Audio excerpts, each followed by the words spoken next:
Hey, what up you guys? So this is my Hey Mitch review on Detective Pikachu. No spoilers, let's check it out. That's a twist. That's very twisty. Get him! He's barely moving. Don't tell him that. Oh, he's on a bike. Quick, get in front of him. Stop. Okay, so let's preface with my background with Pokemon, right? So I was there day one when Ash was protecting Pikachu against the Pidgeys on his bike, you know, in the rain, making it all sad. And when Pikachu was a little bit rounder back in the day, but you know, he did some intermittent fasting, slimmed down, good for him. He looks good for... However, if they age, I don't know, but Pikachu looks good, right? So, going into this movie, because I didn't follow Pokemon after Johto, I didn't play none of the games. I started playing Pokemon Go when it first came out. I still play Pokemon Go very casually. And again, going into this movie, there's probably a lot of Easter eggs and a lot of nostalgic factor that that doesn't resonate with me, you know? I'm sure if you're big in this franchise, you might like, oh my goodness, this and that, but it just flew over my head, right?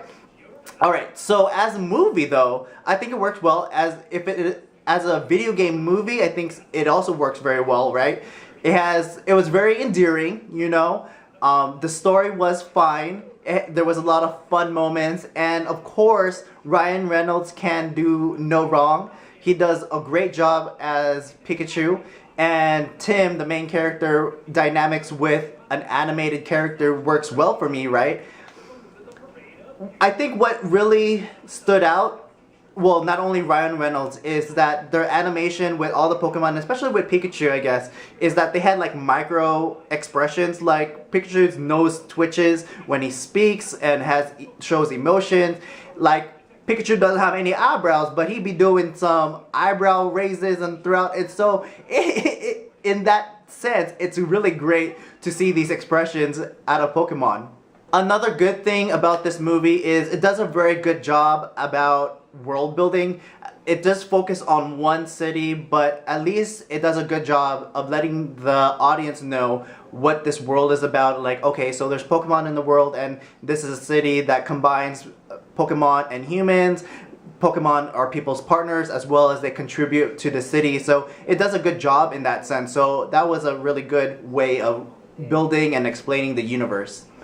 So a negative thing in the movie is that being that this is a Pokemon movie, I would expect there was a lot of battles. There is action scenes, but there's very less battles. And I think it's more to give more weight to the story, which again doesn't take away from the movie, but as someone who is very casual with the movie, that does kind of like almost take away.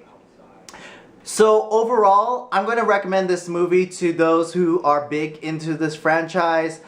If you have kids, this is probably a good movie to also watch with them. But if you are a casual audience member like myself, I think you can wait until Redbox or if it's on Netflix. It is something definitely you don't have to see in theaters, and it's a must-see, right? So really, I feel like you can just wait.